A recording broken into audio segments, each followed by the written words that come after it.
La PC2 fue el punto exacto donde la tecnología ya permitía 3D masivo, pero aún tenía límites fuertes, y esos límites, en vez de arruinar la experiencia, crearon una magia que hoy en parte se perdió. Bueno, si te digo esto, me tengo que fundamentar de alguna manera, entonces vamos por partes.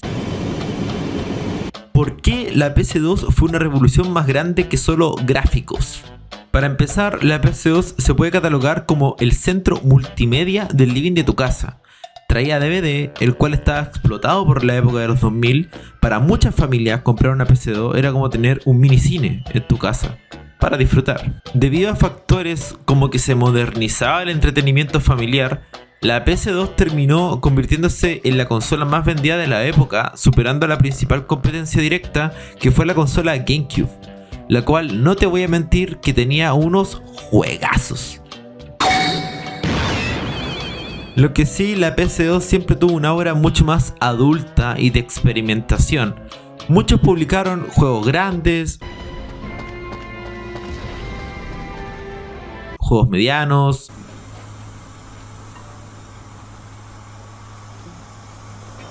juegos raros,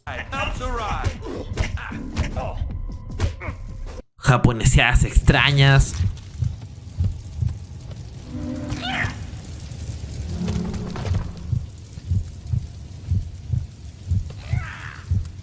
Ideas que hoy no pasarían un comité. Y esa mezcla fue parte de su identidad. Era como un ecosistema donde cabía todo, y cuando en una consola cabe todo, nacen cosas únicas. Obviamente, la PC2 era de un hardware potente para la época, aunque con límites claros. Eso siempre impulsaba a buscar soluciones creativas para aprovechar todo el nivel de cómputo que te entregaba. Por ejemplo, niebla para ocultar distancia y dibujado,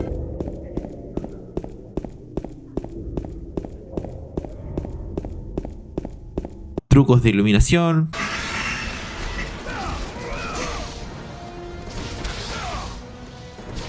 texturas estilizadas,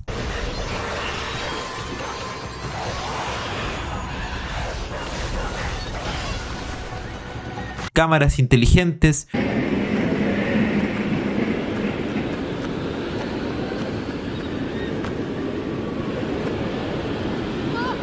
música y color para reforzar la atmósfera,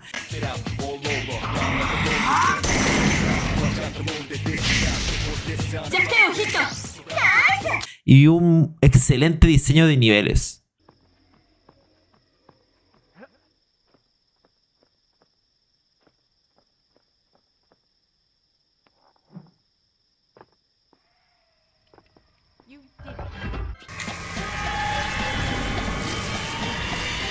Finalmente, esto crea identidad. La consola no solamente era un objeto moderno familiar, sino que permitió masificar el 3D y obligar a los desarrolladores a diseñar bajo restricciones claras.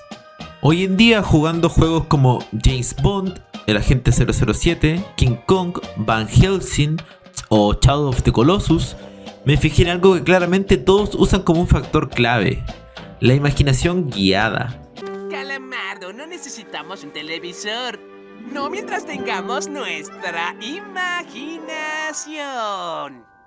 Tenemos espacios o vacíos que te impulsan extrañamente a avanzar. ¿Qué ocurre, Tenan? ¿Aún no ha tenido bastante acción para su película?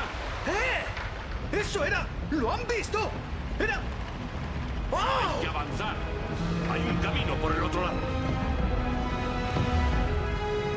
¡Fijaos en el tamaño de sus piernas! Parecen troncos de árboles. Sigue avanzando, por amor de Dios. Está loco, Denan. No hay isla escondida. No nos interesa su película. No hay civilización perdida. No nos haga reír. Me pregunté por qué razón me gustaba explorar grandes espacios y perderme en ellos. Sobre todo porque estos mundos eran, técnicamente, bastante simples.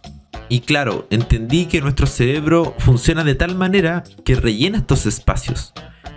Entonces, la saturación de detalles que se tiene hoy en día obligan a que no tengamos el tiempo para imaginar cosas, intrusiar, rellenar sombras, rellenar silencios, rellenar distancias.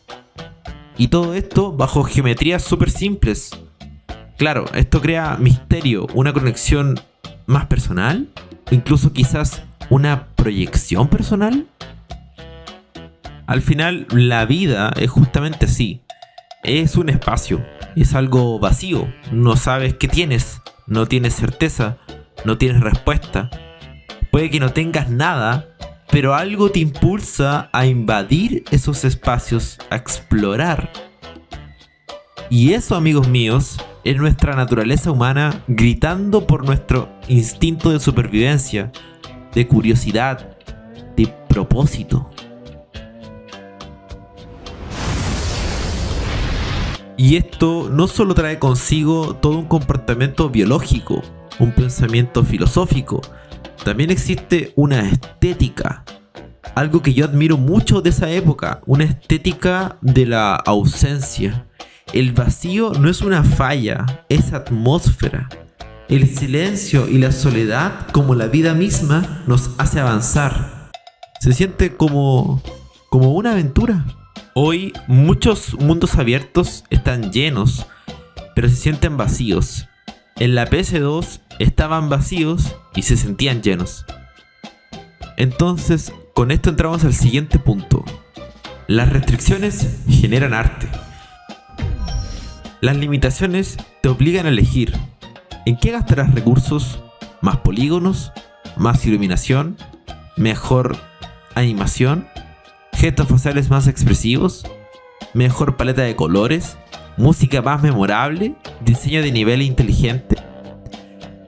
Elegir te obliga a tener dirección, como la vida misma. Ok, pero ¿me quieres decir que lo de antes era mejor? ¡Pura nostalgia, XD! Nah, la verdad es que hoy tenemos demasiado de muchas cosas.